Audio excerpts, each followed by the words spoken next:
না ভাই, আমি কলিজা থেকে কথাগুলো বললাম আপনাকে। আর যে কথা কলিজা থেকে বের হয় সেই কথা আপনার কলিজার মধ্যে আঘাত করবে ইনশাআল্লাহ। সব কাজ শুধু আল্লাহর জন্য করেন, কেউ আপনার আপন না। আল্লাহ ছাড়া কেউ আপনার আপন নয়। আপনি ভুল করবেন যদি আপনি অন্য কাউকে আপন মনে করেন। আপনার পলিটিক্যাল লিডার, আপনার প্রশাসনের স্যার, আপনার পরিবারের স্ত্রী, আপনার সন্তান, হাবি যা যা আছে, যদি মনে করেন আমার আপনজন, আপনি ভুল করবেন। সবাই সবার স্বার্থ চেনে, সবাই সবার স্বার্থ চেনে।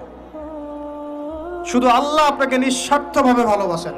আল্লাহ পাক স্বার্থ চান না। সারাটা জীবন পাপ করে থাকলেও একটা বার দাঁড়িয়ে খালি বলেন আল্লাহ আস্তাগফিরুল্লাহ ওয়া আতুবু ইলাইহি।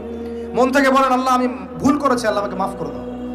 এক মুহূর্তের মধ্যে আল্লাহ পাক আপনার সমস্ত গুনাহগুলোকে নেকিতে পরিবর্তন করে দিবেন ইনশাআল্লাহ। আল্লাহ ছাড়া কেউ নাই আপন। আল্লাহর জন্য খালেস করে ফেলেন নিজেকে।